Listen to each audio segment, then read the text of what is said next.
ये देखो, कल मैंने आप लोगों को दो केस स्टडीज करने के लिए दी थी, जिसमें अपन को फाइंड आउट करना था कि होल्डिंग सब्सिडरी का रिलेशन कैसे है पहले वाले एग्जांपल में, और दूसरे वाले एग्जांपल में आपको फाइंड आउट करना था होल्डिंग सब्सिडरी एंड एसोसिएट। ठीक है, ये दो एग्जांपल्स अपन ने करने के लिए दिए थे कल। कौन कौन करके लाया है? आप लोग कल आए नहीं थे क्या? अच्छा, कोई बात नहीं। हाँ भाई बताओ, कर लिया ये सब? इसके आंसर्स मैच करेंगे? चलो, सबसे पहले अपन बात करते हैं प्लूटो लिमिटेड की। प्लूटो लिमिटेड जुपिटर लिमिटेड की क्या है? सब्सिडरी है। और प्लूटो लिमिटेड की अगर बात करें तो वो क्या हो गई? Subsidiary of Jupiter limited. इसके अलावा कोई आंसर आएगा क्या? किसी और का कोई आंसर आएगा इसके अलावा? नहीं। क्या? सन लिमिटेड की क्या? सन लिमिटेड की सब्सिडरी है? नहीं रुको, तो प्लूटो की तक की बात कर रहे हैं अपन अभी। जुपिटर लिमिटेड की बात करते हैं अब। जुपिटर लिमिटेड किसकी क्या है? Holding of Pluto limited. इसके अलावा और कोई आंसर आया? नहीं।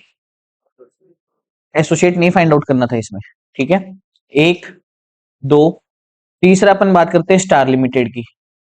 बताओ स्टार लिमिटेड किसकी क्या है? कुछ नहीं, ब्लैंक। मैं इसमें एसोसिएट कंसीडर नहीं कर रहा हूं, ठीक है ना। जब मैंने एग्जांपल आपको करने के लिए दिया था तब तक अपन ने एसोसिएट नहीं पढ़ा था। फोर्थ पॉइंट बताओ अब। उसके बाद अपन ने कंसीडर करना है मून लिमिटेड को, subsidiary of Sun Limited, right. और पांचवा Sun Limited, holding of Moon Limited. किसका किसका आंसर सही है? सभी का सही है, वेरी गुड। ठीक है, एक केस स्टडी हो गई। उसके बाद अपन दूसरी केस स्टडी पे चलते हैं जिसमें एसोसिएट भी फाइंड आउट करना था। ये वाली केस स्टडी थी।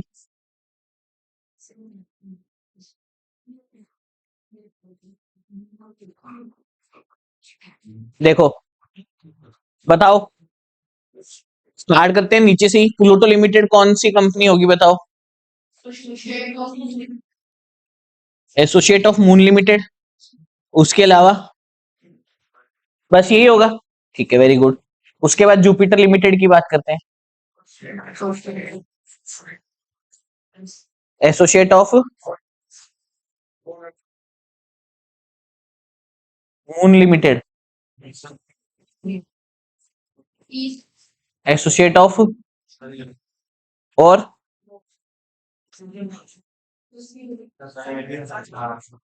सब्सिडरी नहीं होगी ये? Subsidiary of Star limited. देखो कितना परसेंट वेटेज हो गया, 15, 20 और 30, 65 हो गया ना। तो यही होगा आंसर इसका। जुपिटर लिमिटेड के बाद बात करते हैं मून लिमिटेड की। मून लिमिटेड क्या होगी भाई? सब्सिडरी ऑफ स्टार लिमिटेड, बस यही आंसर आएगा। Sun Limited, subsidiary of Star Limited. और Star Limited, holding of Moon, Sun and Jupiter Limited. किसके किसके आंसर सही है? सारे, सबके सही है, वेरी गुड। यहां तक अपना हो गया था। किसी को कोई क्वेरी यहां तक? कौन सी वाली? लियोलीज वाली बताता हूँ। देखो, उस केस स्टडी के बारे में अपन डिस्कशन कर लेते हैं। क्या थी वो? लीज और लीज एयर वाली जो केस स्टडी थी ना, उसमें हुआ क्या था कि एक पर्सन है जिसने एक कंपनी बनाई थी जो कि एक एना एयरलाइंस कंपनी थी। ठीक है, उस कंपनी के अंदर मेजर जो एम्प्लॉय था ना, और मेजर जो शेयर होल्डर था, और इंपॉर्टेंट जो डायरेक्टर था, वो खुद ली था। ठीक है, ली उसका चीफ पायलट था, और वही उस कंपनी को रन कर रहा था, वही उस कंपनी में मेजर शेयर होल्डर था, और वही उस कंपनी का एम्प्लॉय भी था। अब जब ली कंपनी के लिए कोई फ्लाइट फ्लाई कर रहा था ना, उस दौरान उसकी डेथ हो जाती है किसी, है ना, हादसे के अंदर। मतलब जो फ्लाइट है वो, है ना, खराब हो जाती है, फिर फ्लाइट जो वो गिर जाती है किसी भी कारण से, और उसकी डेथ हो जाती है उसमें। तो उसकी जो विडो है, उसकी जो, है ना, वाइफ है, उसको कंपनसेशन मिलना चाहिए या नहीं मिलना चाहिए, सवाल ये था। तो अगर अपन ली और लीज एल कंपनी लिमिटेड को एक ही पर्सन माने तब तो नहीं मिलना चाहिए। ठीक है, खुद के मरने पर खुद थोड़ी कंपनसेशन देता आदमी, लेकिन अगर उनको सेपरेट पर्सन माने तो कंपनसेशन देना पड़ेगा ली एंड कंपनी लिमिटेड को, उसकी वाइफ को। उनको सेपरेट परसेंट ट्रीट किया जाएगा। जो भी लीज की वाइफ थी ना, उसको उस कंपनी को क्या देना पड़ेगा, कंपनसेशन, क्योंकि उस कंपनी के एम्प्लॉयमेंट के दौरान उसकी डेथ होती हुई। ठीक है, क्लियर। अगर कोई भी व्यक्ति कहीं पर काम कर रहा है और काम करने के दौरान उस व्यक्ति की डेथ हो जाती है, तो उस जहां पर भी वो काम कर रहा है उससे उसको कंपनसेशन लेने का अधिकार होता है। ठीक है, ये तो समझ में आ गया। और कोई क्वेरी किसी की? यहां तक अपन ने डिस्कस कर लिया, अपन ने कंट्रोल के बेसिस पर तीन तरीके की कंपनी डिस्कस कर ली।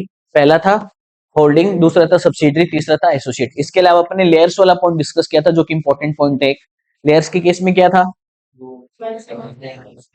कोई भी कंपनी की दो लेयर से ज्यादा सब्सिडरी कंपनीज नहीं हो सकती, जिसमें होली ओन्ड सब्सिडरी कंपनी को अपन लेयर काउंट नहीं करेंगे। इसके अलावा अगर जिस दिन ये रूल आया था, कंपनीज अमेंडमेंट एक्ट 2017 आया था, जो कि 20 सितंबर 2017 से अप्लाई हुआ था, उस दिन तक अगर आपकी ऑलरेडी दो से ज्यादा लेयर्स थी, तो फिर आप उसके 150 डेज के अंदर अंदर जो भी रजिस्ट्रार उसको इन्फॉर्म कर दो और आप जितनी लेयर्स उसके साथ कंटिन्यू कर सकते हो।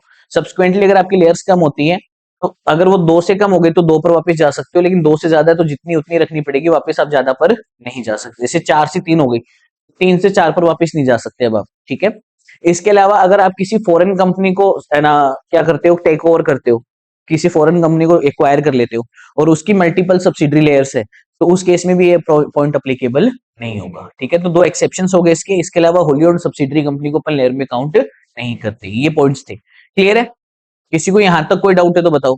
नहीं, कल अपन ने पढ़ा क्या क्या था, एक बार मैं छोटा सा रिवीजन दे देता हूँ उसका। कल अपन ने एक तो वो केस स्टडी पढ़ी थी, जिसमें आप है ना किसी लीगल ऑब्लिगेशन को अगर कोई तोड़ने की कोशिश कर रहा है, किसी अगर है ना बेनिफिट को अगर कोई लेने की कोशिश कर रहा है किसी से, तो उस केस में लिफ्टिंग ऑफ कॉर्पोरेट विल हो सकती है। कौन सा वाला केस लो था, जिसमें एक कंपनी के पास बहुत सारी इन्वेस्टमेंट की इनकम थी और वो अपनी इनकम को डाइवर्सिफाई कर देती है अलग अलग कंपनीज के अंदर, ताकि उसका खुद का प्रॉफिट कम हो जाए और उसे बोनस कम देना पड़े। जिन कंपनीज को इन्वेस्टमेंट्स डाइवर्सिफाई किए हैं उनके ऊपर बोनस एक्ट अप्लीकेबल होता नहीं, क्योंकि उसमें इंप्लॉइज कम है। तो इसीलिए ऐसा करके वो अपनी बोनस की लायबिलिटी को कम कर रही थी। बाकी वो तीनों कंपनीज कुछ नहीं करती थी, जो सब्सिडरी कंपनीज है वो। तो इस केस में कोर्ट ने लिफ्टिंग ऑफ कॉर्पोरेट विल की, सब्सिडरी कंपनी और होल्डिंग कंपनी को एक ही माना, और जितनी भी इनकम सब्सिडरी कंपनीज की थी वो होल्डिंग कंपनी की इनकम मान के टैक्सेबिलिटी अराइज की। ये अपन ने एक केस स्टडी डिस्कस की थी। उसके बाद अपन ने पढ़ा था kinds of companies. Kinds of companies में अपन ने एक बेसिस पर पढ़ा है, कंट्रोल के बेसिस पर। अगर एक कंपनी किसी दूसरे कंपनी की मेजोरिटी या सारे के सारे डायरेक्टर्स को कंट्रोल करती है डायरेक्टली, या फिर अगर एक कंपनी किसी दूसरी कंपनी की more than 50% of voting power को डायरेक्टली इनडायरेक्टली कंट्रोल करती है। डायरेक्टली का मतलब तो खुद से, और इनडायरेक्टली का मतलब सब्सिडीज के थ्रू। तो उस केस में जो कंट्रोल करने वाली कंपनी वो होल्डिंग कहलाएगी और कंट्रोल होने वाली कंपनी सब्सिडरी।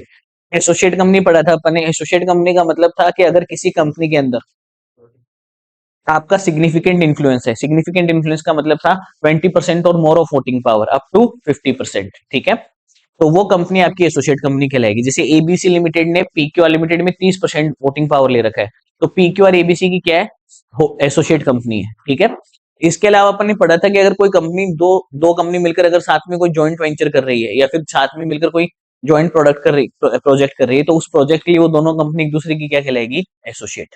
क्लियर है यहाँ तक? कोई किसी को डाउट यहाँ तक? No, things are clear over here. चलो इसके बाद अपन दूसरा पढ़ते हैं, on the basis of listing of shares. ये देखो आपका टॉपिक सामने। लिस्टिंग ऑफ शेयर्स का मतलब क्या होता है, ऐसी कंपनीज जिनकी सिक्योरिटी किसी रिकॉग्नाइज्ड स्टॉक एक्सचेंज पर लिस्टेड हो, वो तो लिस्टेड कंपनीज कहलाती है। ऐसी कंपनीज जिनकी नहीं है वो अनलिस्टेड कंपनीज कहलाती है। लेकिन ये सब तो छोटी सी बात है, एक रूल है इसका, रूल 2A, उसके मुताबिक ये स्पेसिफाई कर रखा है कि कौन से केस में लिस्टेड कंपनी कहलाएगी, कौन से केस में नहीं। तो ये देखो 3 पॉइंट दे रखे इसके अंदर। ये वाला पॉइंट इंपॉर्टेंट है, ये आपके पहले सिलेबस में नहीं था, मतलब पहले सिलेबस में नहीं था, मतलब सीए फाउंडेशन में नहीं था। आपने सिर्फ सब सीए फाउंडेशन में लिस्टेड अनलिस्टेड पढ़ा था, तो इतना पढ़ा था, वो कंपनीज जिनकी सिक्योरिटीज स्टॉक एक्सचेंज पर लिस्टेड हो वो तो लिस्टेड कंपनी कहलाती है, और वो कंपनी जिनकी सिक्योरिटीज स्टॉक एक्सचेंज पर लिस्टेड ना हो वो अनलिस्टेड कंपनी कहलाती है। लिस्टेड के अपन ने कई एग्जांपल पढ़े थे। ठीक है, जैसे रिलायंस लिमिटेड है, टाटा मोटर्स लिमिटेड है, इसके अलावा बजाज फाइनेंस लिमिटेड है। ठीक है, अडानी पावर्स लिमिटेड है, बहुत सारी कंपनीज इसके एग्जाम्पल है। और अपन ने अनलिस्टेड का एग्जाम्पल पढ़ा था रिलायंस जियो, ठीक है, पतंजलि। ठीक है, ये सब अपन एग्जाम्पल पढ़े थे अनलिस्टेड के उस वक्त।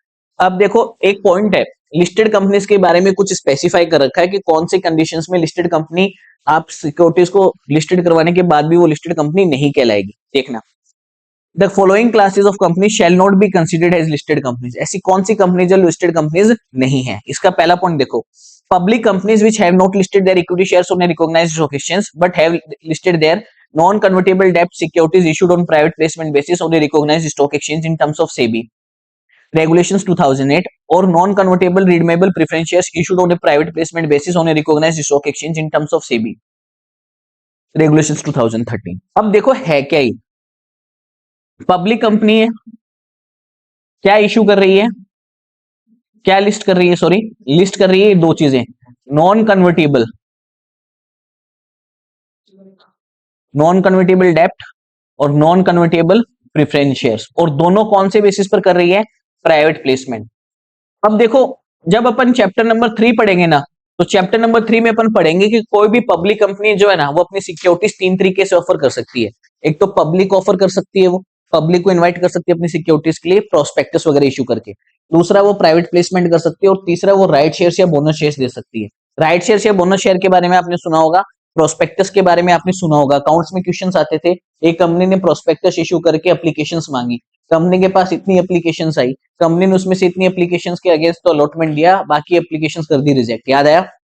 तो अपन वो क्वेश्चंस करते थे ना, application money received, allotment done, first call called, second call called, ये सब याद है क्या। तो उसमें आपने प्रोस्पेक्टस वर्ड जरूर सुना होगा। प्रोस्पेक्टस वो डॉक्यूमेंट होता है जिसके थ्रू एक कंपनी पब्लिक को इनवाइट करती है अपने शेयर्स या बाकी किसी सिक्योरिटीज को सब्सक्राइब करने के लिए।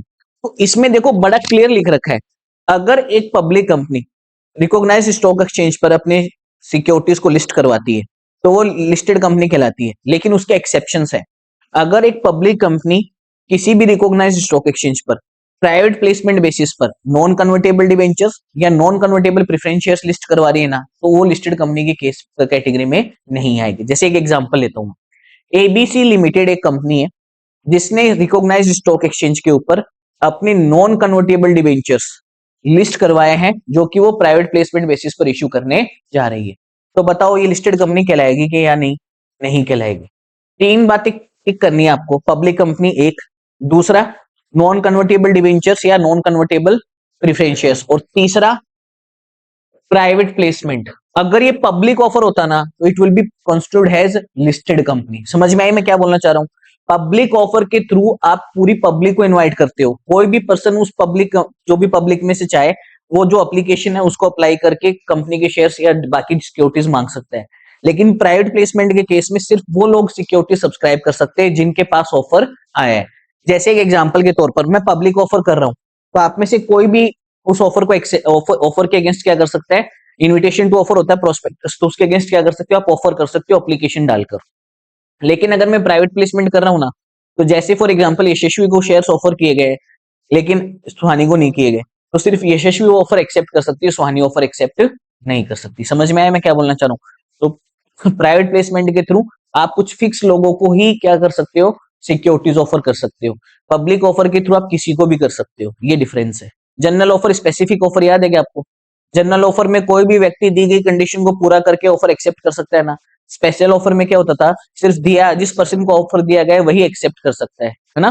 तो वैसा ही ये मान लो, प्राइवेट प्लेसमेंट एक तरीके का स्पेशल ऑफर होता है, और जनरल जो पब्लिक ऑफर होता है वो एक तरीके का इन्विटेशन टू ऑफर होता है जनरल ऑफर बेसिस पर। क्लियर, समझ में आ गया। तो पॉइंट टिक करना जरूरी है।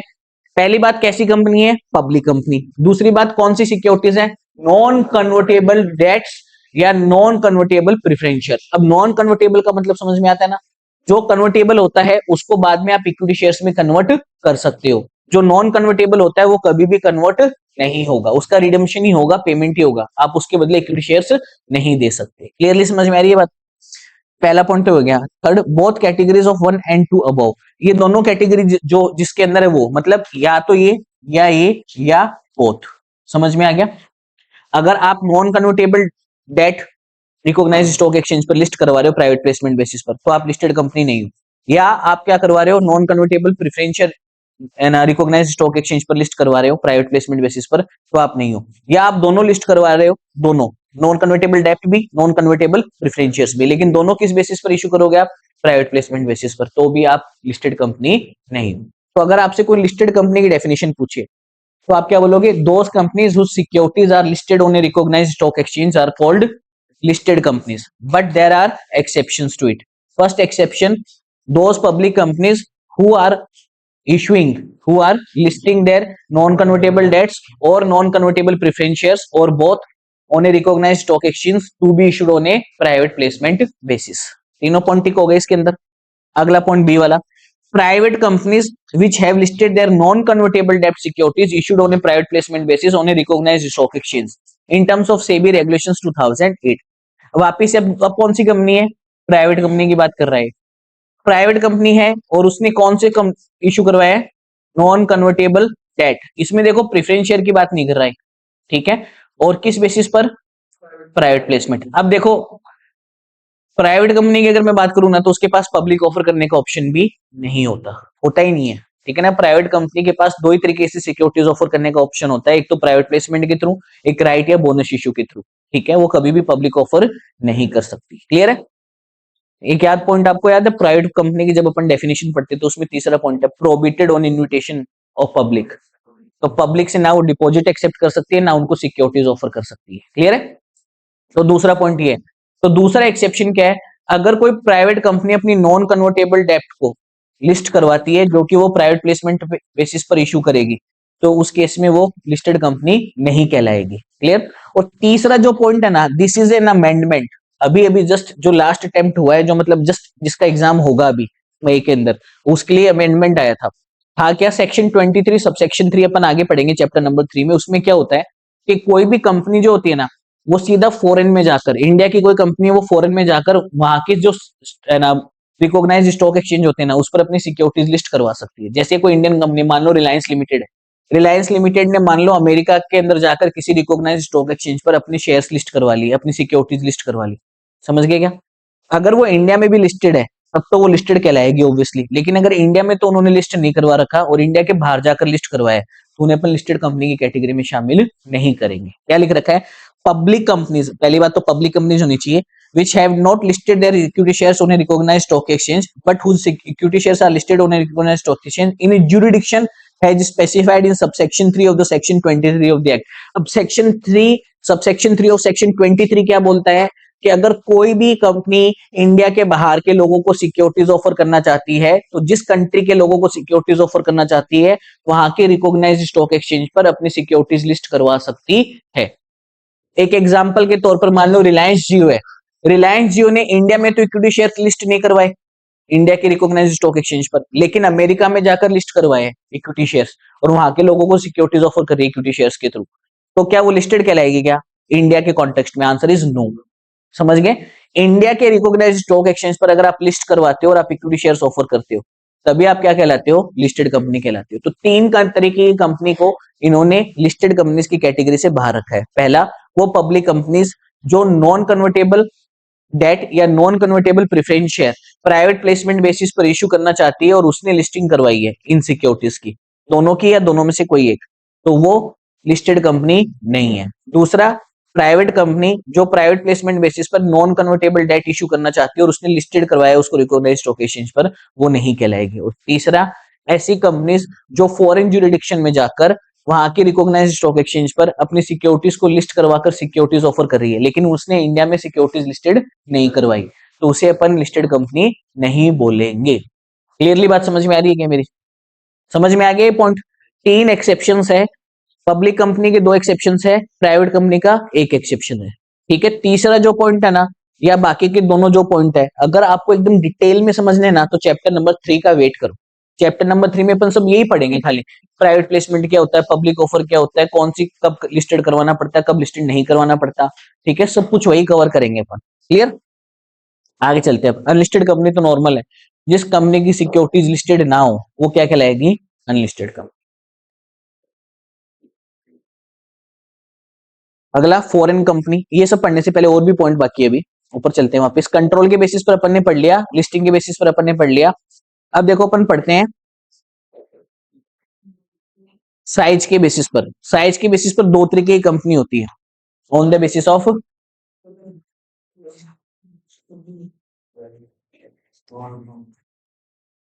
पहला होता है प्राइवेट कंपनी, दूसरा होता है पब्लिक कंपनी। देखो प्राइवेट कंपनी के अंदर भी तीन कैटेगरी आ जाती है फिर, एक तो ओपीसी, एक स्मॉल, एक other than OPC and small. ये जो other than OPC and small है ना, ये एक तरीके से मान लो नॉर्मल प्राइवेट कंपनी होती है, ठीक है, क्लियर है। अगर आप प्राइवेट कंपनी बोलोगे तो नॉर्मल प्राइवेट कंपनी समझोगे आप, लेकिन अगर किसी ने बोला ओपीसी है या किसी ने बोला स्मॉल कंपनी है, तो वो भी प्राइवेट कंपनी है, लेकिन वो स्पेशल ट्रीटमेंट के साथ है।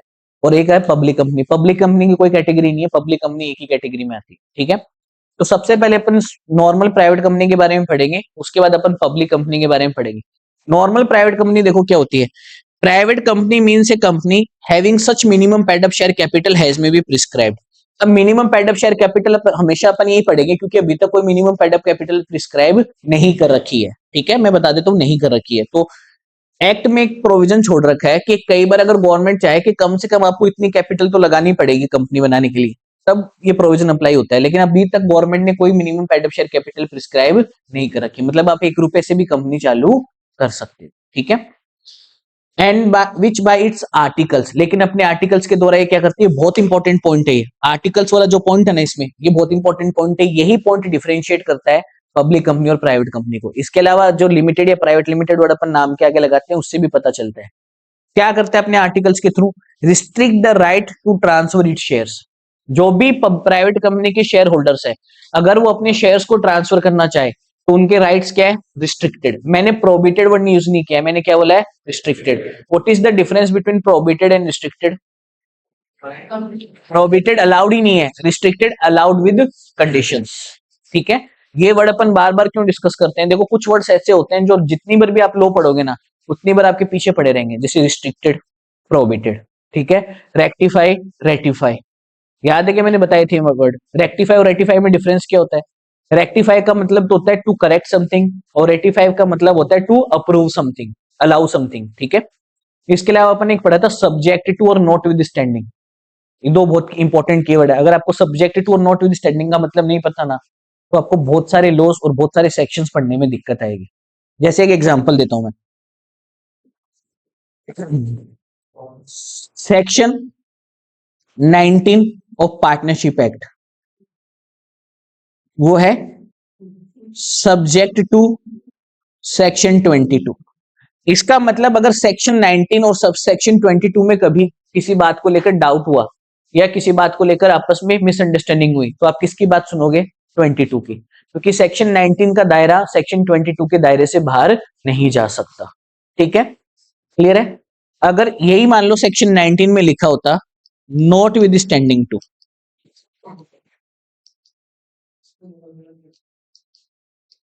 सेक्शन 22, इसका मतलब अगर सेक्शन 22 है सेक्शन 19 में कभी कोई डिस्प्यूट होता है तो किसकी सुनोगे आप, सेक्शन 19 की, क्लियर है। ये कुछ कीवर्ड्स है जो आपके किसी भी तरीके के लो पढ़ो आप, आपको इंपॉर्टेंट है। Notwithstanding, subject to, rectify, ratify, restricted, prohibited, clear है। और भी ऐसे कुछ इंपॉर्टेंट कीवर्ड्स आएंगे तो मैं आपको समझाता रहूंगा टाइम टू टाइम, क्लियर है। अभी तक ये क्लियर है ना, अपने फाउंडेशन में भी ये वर्ड्स डिस्कस किए थे। ये वर्ड्स आपको इजी बनाते किसी भी एक्ट को पढ़ने में, क्लियर। अगर सब्जेक्ट टू और नॉट विद स्टैंडिंग में कंफ्यूजन है ना, तो फिर आपको समझने में दिक्कत आएगी लॉ की लैंग्वेज। अगर ये दोनों वर्ड क्लियर है कि कौन कब क्या करता है, तो आपको कोई दिक्कत नहीं आएगी, क्लियर। चलो अब देखो, restrict the rights to transfer it shares. दूसरा, except in case of OPC limits the number of member to 200, provided that where two or more persons hold one or more shares in a company jointly, they shall be for the purpose of this clause be treated as single member. Provided further that persons who are in the employment of the company and persons who have been formerly in the employment of the company were members of the company while in that employment and have continued to be the member after the employment ceased shall not be included in the number of members. ये तो same ही point है जो अपन ने foundation में पढ़ा था। क्या बोल रहा है कि किसी भी प्राइवेट कंपनी में ओपीसी के अलावा मैक्सिमम नंबर ऑफ मेंबर्स कितने हो सकते हैं, 200। ओपीसी के लिए क्यों बोल रहे हैं अदर देन, क्योंकि ओपीसी में ना तो एक से कम हो सकता है ना एक से ज्यादा, उसका नाम ही 1% कंपनी है, क्लियर। तो 200 मेंबर्स मैक्सिमम हो सकते हैं किसी प्राइवेट कंपनी में, और उसमें कुछ एक्सेप्शंस है। अगर 2 या 2 से ज्यादा लोगों ने मिलकर जॉइंटली शेयर्स ले रखे, जैसे हस्बैंड और वाइफ ने मिलकर जॉइंटली शेयर ले रखे, तो वो एक ही मेंबर काउंट होंगे, 2 अलग अलग मेंबर काउंट नहीं होंगे, पहला। दूसरा पॉइंट कि जो भी कंपनी के एम्प्लॉय है जिन्होंने कंपनी के शेयर्स भी ले रखे हैं, उनको अपन 200 की गिनती में काउंट नहीं करेंगे। जैसे किसी प्राइवेट कंपनी के पास 150 मेंबर है और 40 इंप्लॉय ऐसे हैं जो कंपनी के एम्प्लॉय भी है और जो कंपनी के मेंबर भी है, तो वो 150 प्लस 40 होंगे 190, ठीक है ना, 40 को अपन 200 में काउंट नहीं करेंगे। तो अब आपसे कोई पूछे कितने नंबर ऑफ मेंबर्स और इंक्रीज कर सकती है कंपनी, 10 या 50? 50, क्योंकि 40 को अपन 200 में काउंट नहीं करेंगे। They are like additional members. Clear? दूसरा, ऐसे लोग जो किसी वक्त कंपनी के एम्प्लॉय प्लस मेंबर दोनों थे, लेकिन बाद में उन्होंने एम्प्लॉयमेंट छोड़ दी। जैसे एक मिस्टर रघुवीर है, मान लो कोई, वो एबीसी प्राइवेट लिमिटेड के अंदर एम्प्लॉय था, ठीक है, वो मान लो उसका मैनेजर था, और वहां पर वो जब जॉब करता था तो उसको कुछ इक्विटी मिली थी, कंपनी के कुछ शेयर्स मिले थे। क्लियर? तो वो कंपनी के अंदर कंटिन्यू करता रहा थोड़े टाइम तक काम, उसके बाद उसने नौकरी छोड़ दी, कंपनी की एम्प्लॉयमेंट छोड़ दी, उसने शिफ्ट कर लिया किसी और कंपनी में। तो क्या वो अभी भी कंपनी के 200 के एडिशनल मेंबर्स में शामिल हो सकता है? यस, 200 के एडिशनल मेंबर्स में, 200 में शामिल नहीं होगा, क्योंकि अगर आप किसी भी पॉइंट पर अगर एम्प्लॉयमेंट प्लस मेंबर दोनों थे और बाद में आपने एम्प्लॉयमेंट छोड़ दी, तो भी आप मेंबर में 200 में काउंट नहीं होगे। ठीक है? अगर आप मान लो सिर्फ एम्प्लॉय थे और अब सिर्फ मेंबर हो, तो काउंट हो गया? यस। ठीक है? सिर्फ एम्प्लॉय थे, एम्प्लॉयमेंट छोड़ने के बाद मेंबरशिप एक्वायर करिए, तो क्या काउंट हो गए 200 में? यस। क्लियर है? समझ गए? तो कोई भी प्राइवेट कंपनी का मतलब क्या होता है? ऐसी कंपनी जिसकी minimum paid up capital has prescribed हो एंड अपने आर्टिकल्स के थ्रू ये ट्रांसफरेबिलिटी ऑफ शेयर्स पर रिस्ट्रिक्शन लगाती है। मैक्सिमम नंबर ऑफ मेंबर्स इसमें 200 हो सकते हैं, जिसमें जॉइंट मेंबर्स को अपन एक मेंबर काउंट करेंगे। इंप्लॉइज जो है, जो मेंबर्स भी है, उनको काउंट नहीं करेंगे। इंप्लॉइज और मेंबर दोनों थे किसी वक्त, अब सिर्फ मेंबर है, उसको भी काउंट नहीं करेंगे। और तीसरा, provision prohibits any invitation to public to subscribe for any of the securities of the company। साफ लिख रखा है, पब्लिक को आप किसी भी तरीके की सिक्योरिटी सब्सक्राइब करने के लिए ऑफर नहीं कर सकते, प्रोहिबिटेड है। प्राइवेट कंपनी का मतलब ये है कि सिर्फ लिमिटेड लोगों के साथ वो कंपनी रन की जाएगी। अगर आपको पब्लिक को इनवाइट करना है अपनी सिक्योरिटीज के लिए, तो आपको प्राइवेट से पब्लिक में कन्वर्ट करना पड़ेगा। क्लियरली बात समझ में आ गई? Only public companies are allowed to offer securities to public, private companies are not allowed to. Clear है क्या? तीनों पॉइंट समझ में आ गए? ये सब पढ़ा हुआ है अपना, ऐसा कुछ भी नहीं पढ़ा अपने अभी तक जो पढ़ा हुआ नहीं हो। अब लेकिन एक इंपॉर्टेंट वर्ड काम आएगा, analysis of definition of private company में आप देखोगे ना, तो पहला पॉइंट है the right to transfer the share shall be restricted. ठीक है? अब इसके अंदर कुछ रिस्ट्रिक्शन है, देखो 1 2 3 4 5 6 6 रिस्ट्रिक्शन होती है प्राइवेट कंपनी के ऊपर। कौन कौन सी है देखो, पहला इसको पूरा ही पढ़ लेते हैं, सही रहेगा, नया टॉपिक है। The articles of a private company must provide restrictions on transferability of shares. However, the articles cannot impose prohibition on transferability of shares. Prohibition allowed नहीं है, सिर्फ restriction allowed है। आर्टिकल्स ये नहीं बोल सकते कि प्राइवेट कंपनी के मेंबर शेयर ट्रांसफर कर ही नहीं सकते, एक बार मेंबर बन गए तो बन गए, रहो, ऐसे नहीं होगा। रिस्ट्रिक्शन है लेकिन प्रोहिबिशन नहीं है।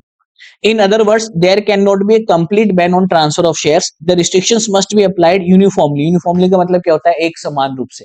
आपने स्कूल के अंदर यूनिफॉर्म पहनी होगी। What is the meaning of uniform in the school? कि सेम दिखो सब।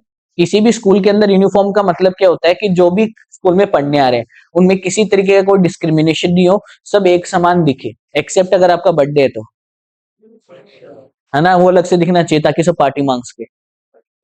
सारे टीचर्स क्यों अलाउ करते हैं बर्थडे वाले दिन कोई दूसरी ड्रेस पहन कर आना, ताकि टीचर्स को पता चल जाए इसका बर्थडे है, या तो इसको बर्थडे या इसको पिटवाने का मन कर रहा है ना, दो में से एक ही कारण है।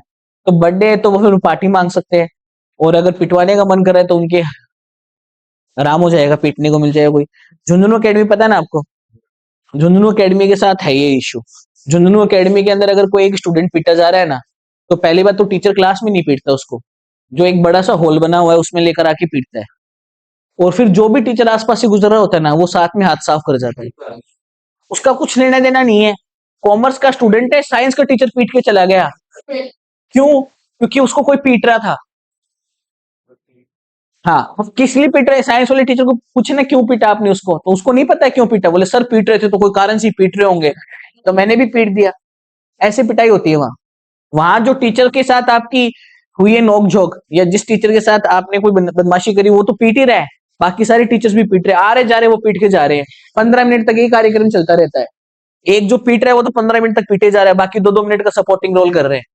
क्या क्लास लेने जा रहे थे अपनी बीच, अरे ये पीटा जा रहा, हो भाई, पीट गए उसको। फिर दूसरा कोई इधर से आ रहा था, आर्ट्स वाले, कॉमर्स वाले, साइंस वाले, सब कॉमर्स वाले को पीट रहे हैं, तीनों मिलकर सब साइंस वालों को पीट रहे हैं। साइंस वाले बच्चे कम पीटे जाते थे, क्योंकि बाद में वो बाहर टीचर को भी पीट देते थे। एक बार ऐसा हुआ है, सच में 2-3 बार ऐसा इंसिडेंट हुआ है जहां पर टीचर को पीट दिया बाहर। इसीलिए तो मैं बड़ी प्यार से बात करता हूँ सबसे, क्या पता कौन बाहर का पीट दे, है ना। और यहाँ तो स्कूल वाला सीन भी नहीं है, ये तो कोचिंग हो रहे हैं, यहाँ तो और ज्यादा चांसेस है। देखो, the restriction must be apply uniformly. Uniformly का मतलब समान रूप से। ऐसा नहीं कि आप कुछ मेंबर्स के ऊपर तो रिस्ट्रिक्शंस लगा रहे हो और कुछ को फ्री ट्रांसफर कर रहे हो, ऐसा नहीं होना चाहिए।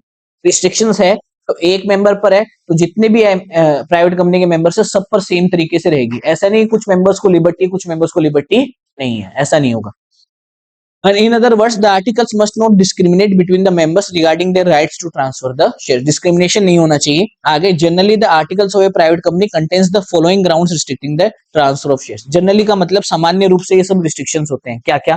पहला, where the shares being transferred are partly paid up and the transfer is an insolvent or minor, such shares shall not be allowed. Such transfer shall not be allowed. अगर आप ट्रांसफर जो कर रहे हो शेयर्स वो partly paid up है और transferee का मतलब जिसे ट्रांसफर कर रहे हो, जैसे एक एग्जांपल के तौर पर एक एबीसी प्राइवेट लिमिटेड कंपनी है, ठीक है। इसमें एक पर्सन है जिसका नाम है मिस्टर ए, ये अपने शेयर ट्रांसफर कर रहा है मिस्टर बी को। तो ट्रांसफर करने वाला तो कहलाता है ट्रांसफरर और जिसको ट्रांसफर किए जाते हैं वो कहलाता है ट्रांसफरी। अब ये जो शेयर्स है ना, ये कैसे हैं? Partly paid up. Partly paid up का मतलब समझते हो ना, इसके ऊपर अभी कॉल बाकी है, ठीक है। पार्टली पेड अप शेयर्स है। अगर ये मिस्टर बी जो है ये या तो इंसॉल्वेंट है या माइनर है, तो ये ट्रांसफर अलाउड नहीं किया जाएगा। क्यों? क्योंकि अगर कंपनी ने अलाउड कर दिया और बाद में मिस्टर बी से बाकी की कॉल मांगी आपने, जैसे 2 रुपए बाकी थे, सेकंड कॉल बाकी थी, लास्ट कॉल बाकी थी, तो कंपनी ने बोला 2 रुपए लेकर आओ, तो मिस्टर बी ने बोला क्यों? बोले पार्टली पेड अप शेयर्स थी। तो बोले तो मैं तो माइनर हूँ। माइनर याद है क्या आपको? कॉन्ट्रैक्ट हर बात में माइनर हूं मैं तो, या फिर मैं तो इंसॉल्वेंट हूँ। ऐसे जेब निकाल कर दिखा रहे, निकाल लो जो निकले, 2 रुपए भी निकले तो तुम ले जाना।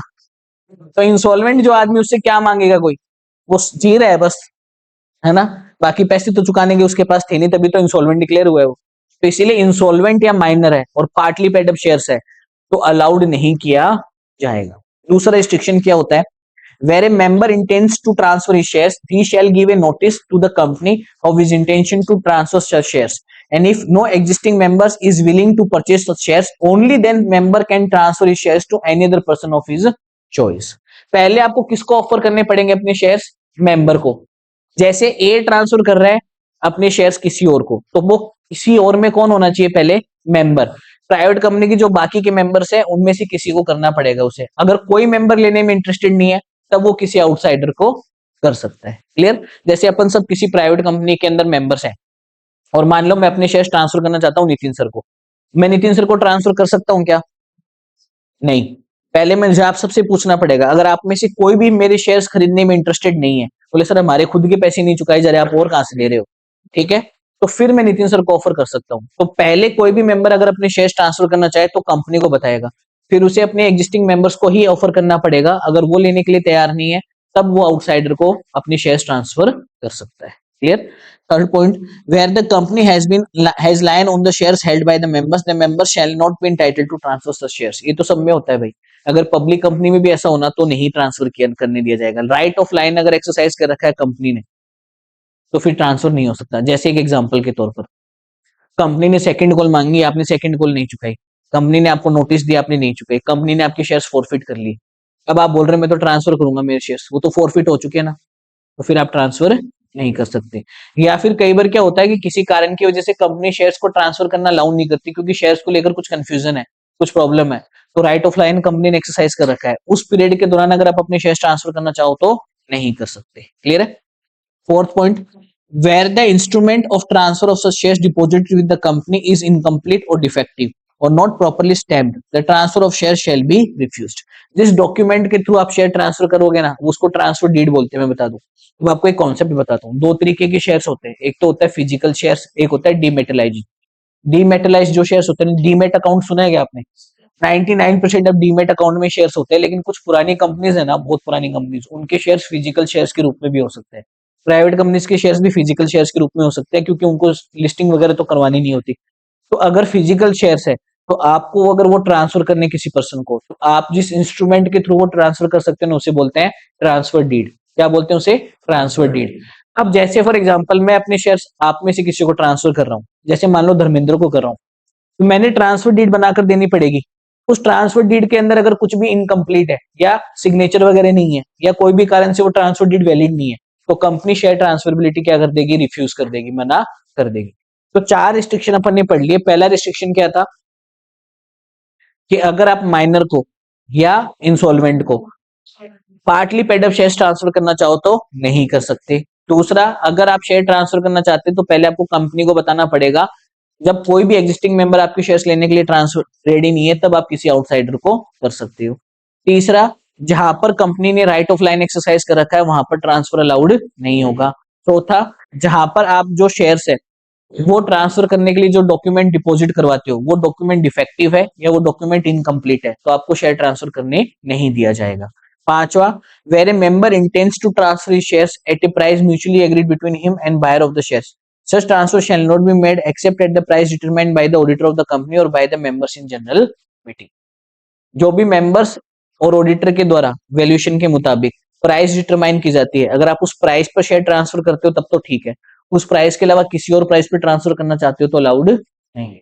जैसे एक एग्जांपल के तौर पर मान लो मेरा 100 रुपए का शेयर है और उसका ऑडिटर और मेंबर्स के मुताबिक प्राइस 120 होना चाहिए। मतलब अगर मैं किसी को शेयर ट्रांसफर करूं तो किस रेट पे करना चाहिए, 120 पर।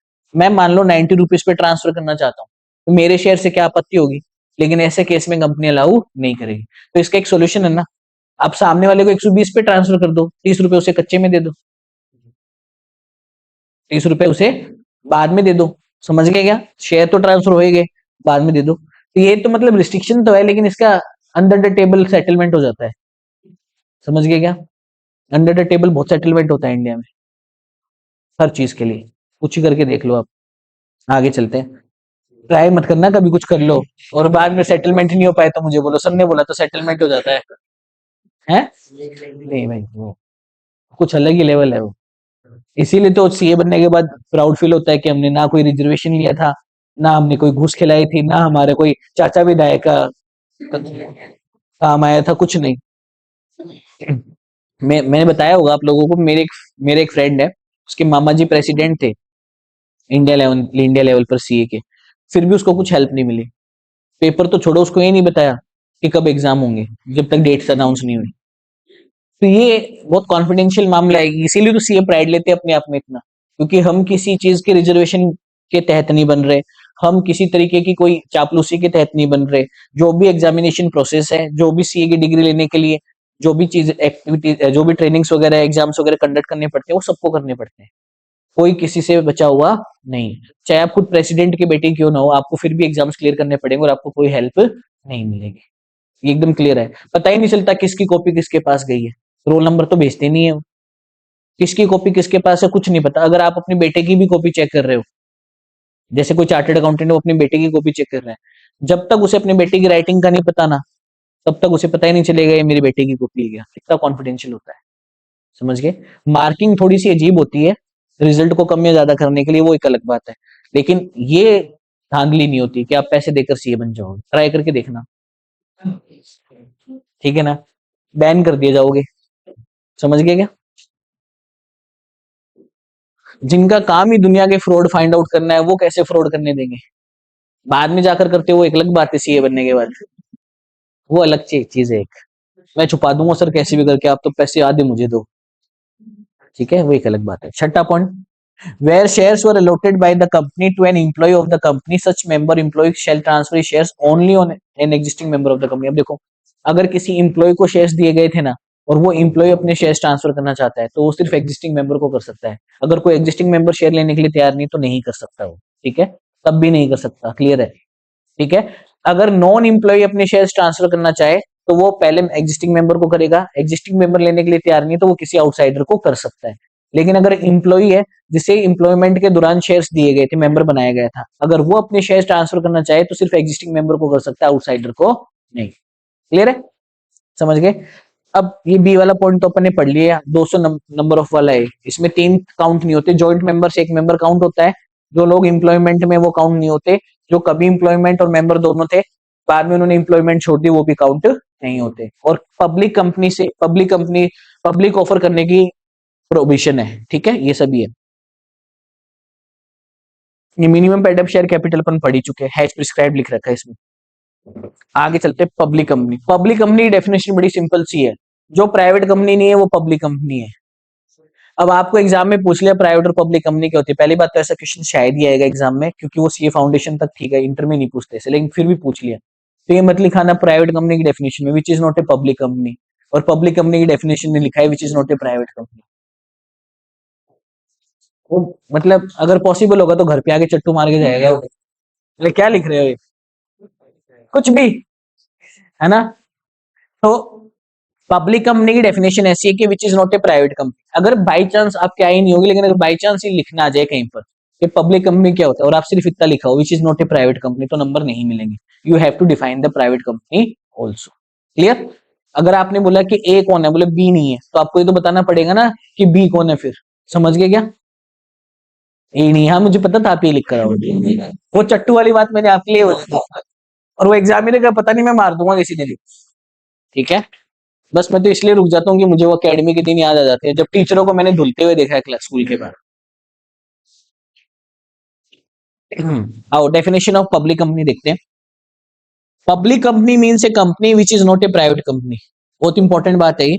And has such minimum paid share capital has be prescribe. घर पे जाकर ऐसे मत बोल देना, बोला आज क्या पढ़ रहा है, बोले प्राइवेट कंपनी और पब्लिक कंपनी, बोले बताओ क्या होती है, तो प्राइवेट कंपनी के लिए बोल रहे हो which is not a public company, तो घर वाले बोले अच्छा, और public company which is not a private company, बोले मम्मी कौन है, जो पापा नहीं है, पापा कौन है, बोले जो मम्मी नहीं है। ऐसे चट्टू पड़ेंगे ना घर पे, और यहाँ पर शिकायत आएगी, बोले बोले क्या पढ़ा रहे हो ये, है ना। समझ गए क्या। प्राइवेट कंपनी अगर आपको याद है ना, तो आप पब्लिक कंपनी की डेफिनेशन लिखते वक्त पहले तो ये बताओ कि जो प्राइवेट कंपनी नहीं है वो पब्लिक कंपनी है, और minimum paid up capital has में भी प्रिस्क्राइब।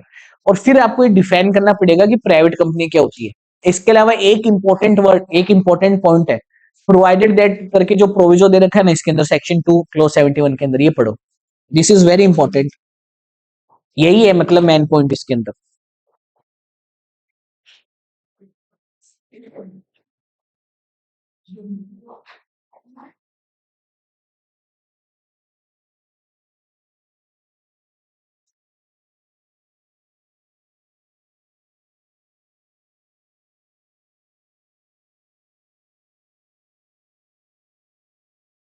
पढ़ लिया क्या, हाँ भाई बता दो क्या लिख रखा है, बताओ। कंपनी प्राइवेट है ना, और पब्लिक कंपनी उसकी होल्डिंग है और वो सब्सिडी है, तो वो डॉक्यूमेंट में तो पब्लिक बन गई, पब्लिक पे जो कानून वगैरह है वो प्राइवेट कंपनी है। उल्टा नहीं बोल दिया, ये मरवाएगा किसी दिन। कुछ बच्चे जब अभी फाउंडेशन में पास हुए थे तो मुझे बहुत ज्यादा खुशी हुई थी, लेकिन साथ ही साथ टेंशन भी हुई थी। अब इंटर में क्या, मतलब बहुत मेहनत करनी पड़ेगी इंटर में। अगर किसी को लग रहा है फाउंडेशन क्लियर होगी तो इंटर भी हो जाएगी, ऐसा कभी नहीं होता। फाउंडेशन में मेरिट वाले बच्चे भी इंटर में फेल हो सकते हैं, और फाउंडेशन में जो लटक लटक के पास होते हैं ना, कि जैसे कैसे जैसे वो 200 नंबर की ट्रेन पकड़ ली, वो भी मेरिट ला सकते हैं। It depends upon how much you hard work in your inter, बस, और किसी चीज पे डिपेंड नहीं करता है। हाँ भाई आपने उल्टा बोल दिया थोड़ा। वो डॉक्यूमेंट्स में अभी भी प्राइवेट कंपनी रहेगी, लेकिन उसे ट्रीट कैसे किया जाएगा, पब्लिक कंपनी के जैसे। जैसे उसे कुछ डॉक्यूमेंट्स पब्लिक कंपनी को सबमिट करने हैं, तो उसे भी सबमिट करने पड़ेंगे, जबकि वो अपने आर्टिकल्स में अभी भी क्या रहेगी, प्राइवेट कंपनी। आर्टिकल्स में प्राइवेट कंपनी रहेगी, मतलब अभी भी उसके मेंबर्स 200 से ज्यादा नहीं हो सकते, अभी भी ट्रांसफरेबिलिटी ऑफ शेयर्स रिस्ट्रिक्टेड रहेगी, अभी भी वो पब्लिक को इन्वाइट नहीं कर सकती। तो कोई पब्लिक कंपनी है, ये पब्लिक कंपनी क्या है, होल्डिंग कंपनी है। इसकी कोई सब्सिडरी कंपनी है, सब्सिडरी कंपनी दो है मान लो, एक तो ये पब्लिक कंपनी का नाम रख लेते हैं पहले, एबीसी लिमिटेड। इसकी सब्सिडरी कंपनी एक पीक्यूआर लिमिटेड, और एक सब्सिडरी कंपनी है टीईएफ प्राइवेट लिमिटेड। ठीक है, तो ये तो पब्लिक कंपनी है ही। पब्लिक कंपनी की सब्सिडरी पब्लिक कंपनी है, तब तो कोई दिक्कत है ही नहीं, वो पब्लिक कंपनी है ऑब्वियसली। लेकिन प्राइवेट कंपनी अगर किसी पब्लिक कंपनी की सब्सिडरी है ना, तो वो भले ही अपने आर्टिकल्स में अभी भी प्राइवेट कंपनी रहे, लेकिन एक्ट के पॉइंट ऑफ व्यू से वो क्या कंसिडर की जाएगी, अब पब्लिक कंपनी। समझ गए। रूल्स तो उसके ऊपर पब्लिक कंपनी जैसे अप्लाई होंगे, लेकिन उसके ऊपर अभी भी वो आर्टिकल्स में 3 रिस्ट्रिक्शंस रहेंगे। Transferability of shares will be restricted, maximum number of members will be 200, and invitation to public for offering of securities will be prohibited. Clear, वो अभी भी रहेंगे, ये पॉइंट है। समझ में आ गया, एकदम सिंपल सी बात है। प्राइवेट कंपनी का मतलब है ऐसी कंपनी जिसकी minimum paid up capital has में भी प्रिस्क्राइब्ड हो और जो अपने आर्टिकल्स के थ्रू ट्रांसफरेबिलिटी ऑफ शेयर्स पे रिस्ट्रिक्शन लगाती है। रिस्ट्रिक्शन में अपन ने 6 पॉइंट डिस्कस किए हैं। उसके बाद minimum maximum number of members 200 हो सकते हैं, उसमें अपन ने 3 पॉइंट डिस्कस किए। जॉइंट होल्डर्स को एक मेंबर ही मानते हैं।